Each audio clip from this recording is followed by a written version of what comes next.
Alright, in this recording what we want to start to look at are the details of transcriptional control of gene expression in eukaryotes.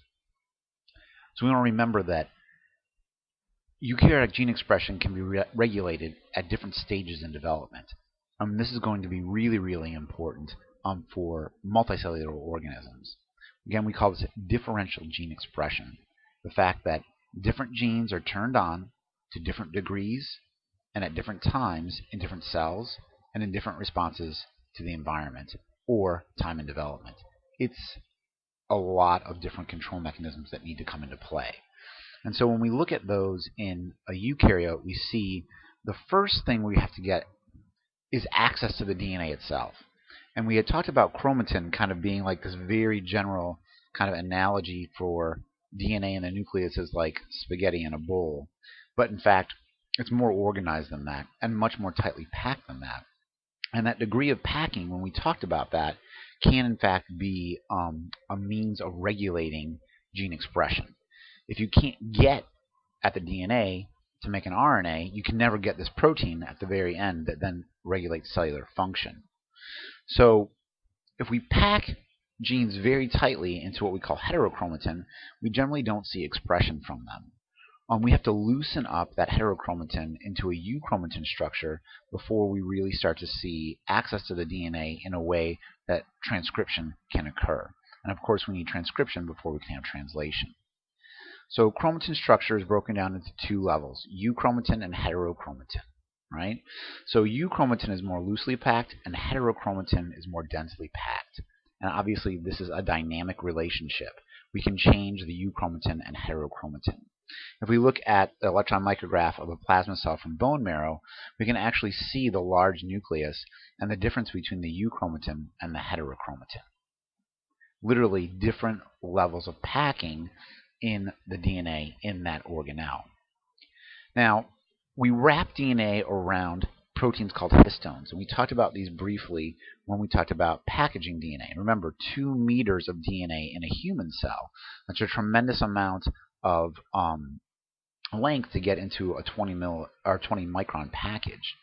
So what we're going to talk about then is acetylation of those histone proteins. Remember, a protein is a polymer. We're going way back here. It's a polymer made of amino acids. Those amino acids, their chemical structure of their R group dictates their chemical nature. Some of those R groups are charged. Lysine is one of those charged R groups, and in fact it has a positive charge. If we think about the structure of DNA, the phosphodiester backbone is highly negatively charged. This is why it's important to understand the structures of all these molecules. Now, you put a positive and a negative together, we go back to our basic chemistry. What do you see? Attraction, right? So here is lysine, okay? And normally at physiological pHs, you have a charged group on the end. If we acetylate that, we can remove that positive charge. Positive and negative were attracting each other. You remove the positive charge, and now you don't have a binding to the protein as tightly as you did before by the DNA.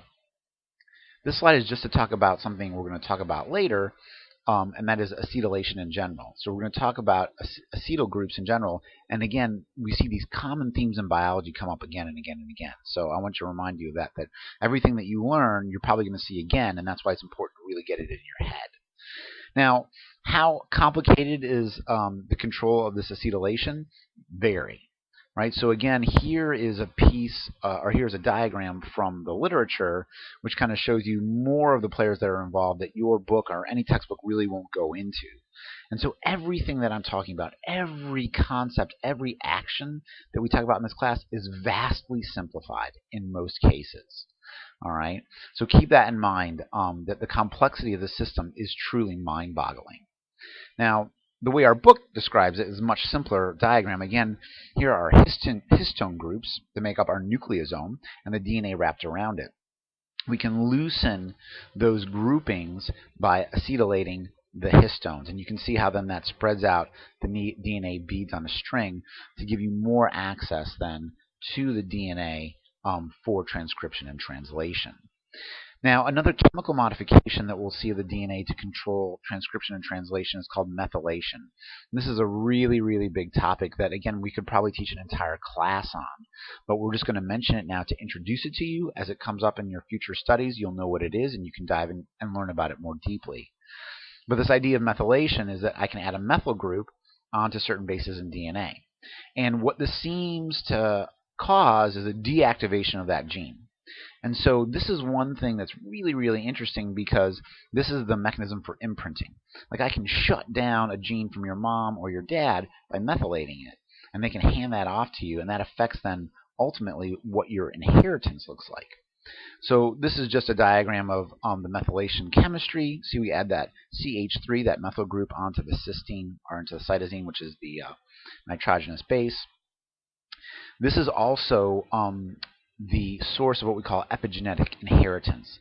So the idea that what your parents go through in their life could be passed on to you, can affect your genetics, is a relatively new idea. It's an old idea that's been kind of revived, and we see now a molecular basis for us, but one could call this Lamarckian. And as you study evolution, that'll make more sense. But this literally the idea that what your mother goes through, and this is where we've seen the strongest effect, what your mother goes through when she's pregnant with you or before she's pregnant with you can in fact change your gene expression patterns. And the mechanism for that is the genes that she hands off to you that are methylated or not methylated. So that is going to be a level of transcriptional control, just talking about access to the DNA and whether or not we transcribe it initially.